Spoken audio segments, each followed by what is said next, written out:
It is very cold in Ireland right now, but we're gonna do this anyways. So this is gonna be a continuation from our video from yesterday. In today's video, I'm gonna be talking about emotional states when the Kundalini is awakening and what it feels like to awaken and the different sides of the awakening experience. So when the Kundalini starts to awaken, the beginning is usually the most difficult part because it's so new and something that you've never experienced before, and it has so much potency and power that it can feel overwhelming at times.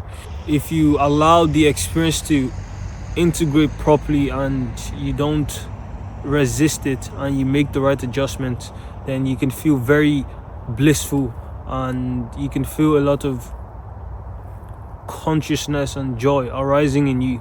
If you engage in activities that are not conducive for the Kundalini while the Kundalini is trying to rise up, you'll find that your energy levels are going to be down, and you're going to feel so awful, much worse than if the Kundalini was never active, because it gives you a heightened sense of feeling. You feel things much more intensely and deeply than other people once your Kundalini starts to awaken.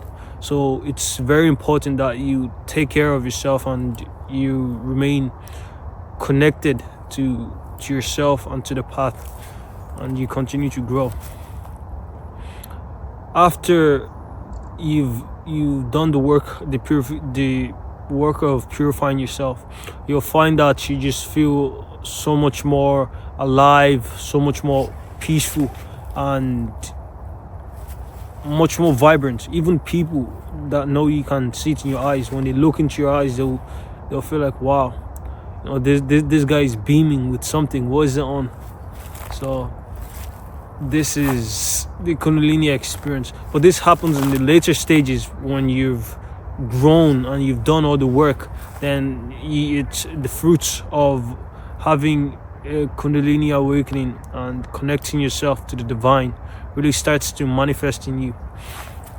So these are the two emotional states. So once the Kundalini energy awakens in you, your energy levels are going to be polarized. You're either going to feel very high in energy or your energies are going to feel low, and that's going to depend on whether you resist the process and how much work you do on yourself and how much you really work with what's arising in you, as opposed to resisting it, surrendering to life, surrendering to the flow of energy.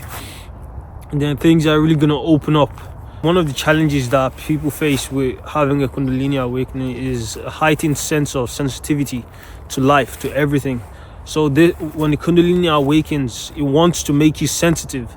So next, we're going to talk about semen retention with the Kundalini energy.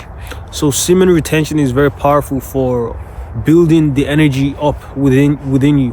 When you build the energy up, then you're able to raise it. If you don't have any energy built up, then you have nothing to raise. So even let's say your Kundalini is actually awakened and active, if you don't practice semen retention or abstaining from sexual activities, if you don't practice this, then you're simply allowing the energy to dissipate, so it won't be able to rise. So once you have enough energy gathered within yourself, you're able to pull the energy up into the brain, and what happens is the brain becomes completely flooded with this divine energy, and different parts of the brain begins to get activated. When this happens, you find that your problem solving skills, critical thinking skills, and you're able to use your mind in a very different way. Your mind just becomes much more sharper and much more flexible. Your ability to solve problems doesn't only come from memories, it comes from just pure perception of the thing as it is.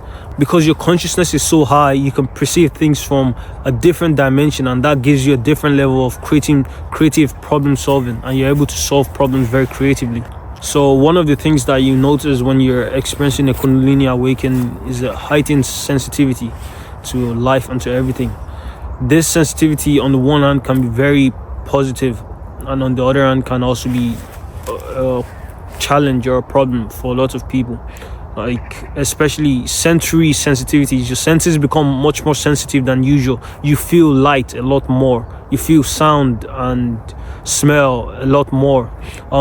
Spicy food become very difficult for your nervous system. Like even just to smell spicy food becomes very challenging for you.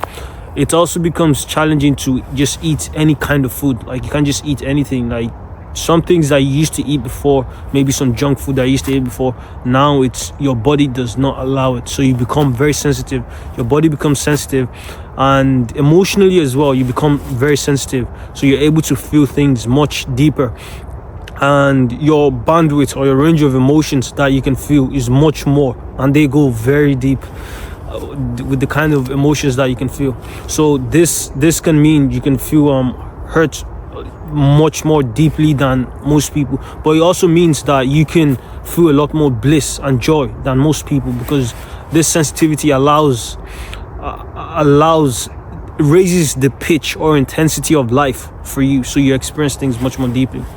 And this heightened sensitivity to life is an intrinsic part of your consciousness, you raising your consciousness in life. When your consciousness is raising and you're feeling more sensitive, this allows you to actually be much more useful in the world, because you're able to be more empathic and understanding and connect with people on a much deeper level.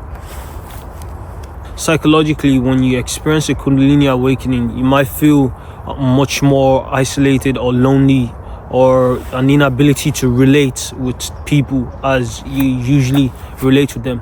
This can be much more pronounced if you try to awaken it without proper preparation, or you try to raise the Kundalini too fast. When you do things too much too quick, then this can especially be a problem for you. Or you may become even too spiritual, like you completely focus on the spiritual aspect and spiritual growth, and you just completely neglect and forget other aspects of your life. Your relationship with your friends and family might suffer as a result, and they may see you as weird or going crazy. So many things can so many different things can happen like this. So my advice to dealing with some of the psychological challenges that accompanies a Kundalini awakening is, one, you need to ground yourself and focus on exercise, physical exercise. This allows you to expend energy if you have too much energy, and if you don't have much energy, it actually allows you to build energy. As you exercise, you use your body and you become active and shake off that drowsiness. So physical activity is very important. Also stay in touch with your friends and try and make friends who share the same value as you, because your relationships also undergoes a tremendous transformation when you have a Kundalini awakening. So it's important that you,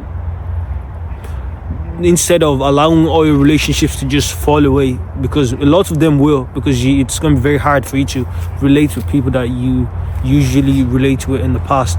But it's also equally as important to build new relationships and keep yourself in the world, and make sure that you're grounded in your ways, so you don't become too spiritual and completely neglect the physical aspect of yourself. So how to awaken the Kundalini? There are many ways to awaken the Kundalini, but the most common way is through breathwork. Certain type of breathing techniques can be done to cause the Kundalini to awaken. The Kundalini can also spontaneously awaken itself. There are also certain mantras, certain postures, certain visualization techniques, and many other techniques that can be used to awaken the Kundalini. The Kundalini can also be transmitted. I know this is not very common here in the West, but in the yogic tradition, a self-realized master who has his Kundalini fully awakened and raised to the peak can transmit the energy. Once he's full of this energy, he can transmit it. It's called Shaktipat transmission. They can transmit it to the receiver, and the receiver can have his own Kundalini awakened through the transmission.